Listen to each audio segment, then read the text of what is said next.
when you see your family or my mother and my father that they had love but they had issues, I know what a real relationship is supposed to be like. I know what love is supposed to be like, and I also know that with that love also comes chaos. It comes trying to figure out how to get past the bad.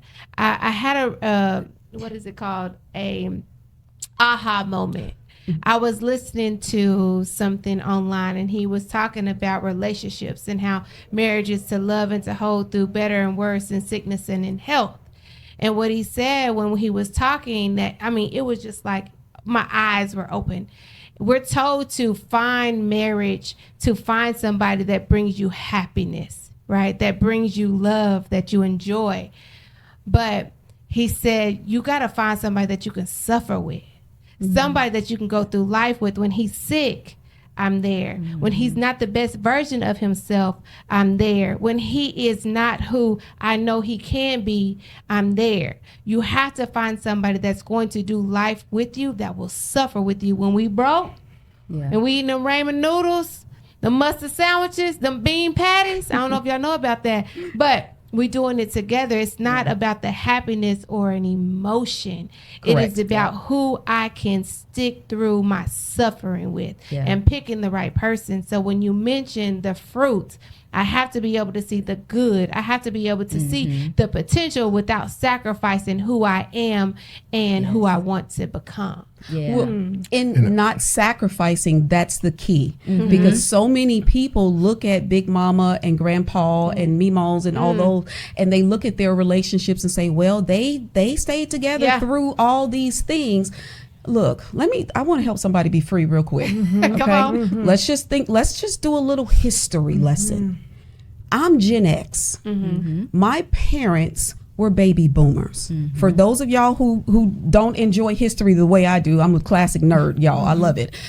Baby boomers are the Malcolms, the Martin Luther Kings. That's the Vietnam. That's the women's right to vote. That's the black. Okay, they came into society and boomed, and they changed everything.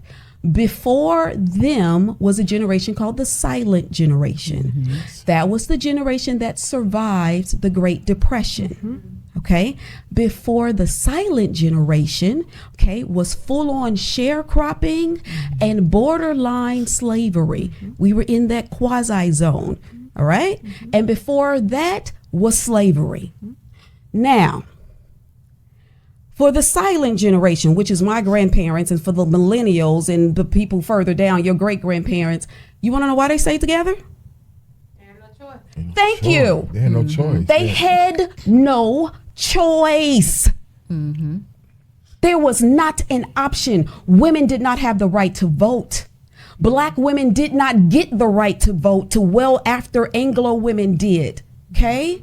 Black women could not go and get a job unless you were a maid or servant somewhere. All right? We were being killed. Y'all think we being killed today? No, baby. We were being killed then, left in the tree while they danced and celebrated around it. We could not go anywhere. So yeah, Pawpaw had another family up the street. Where was Big Mama going to go? Nowhere. She couldn't even get a bank account. Do you understand? It was illegal for women, all shades in America, to have a bank account without either her father or her husband's permission. So when we think about what our grandparents and great grandparents endured, the foolishness that happened in their relationship, it was out of necessity. Okay. Hey, y'all, by the way, I know we're still being killed on social media, but guess what? We free now. You can go get a job. You can own your own stuff. You can have a bank account.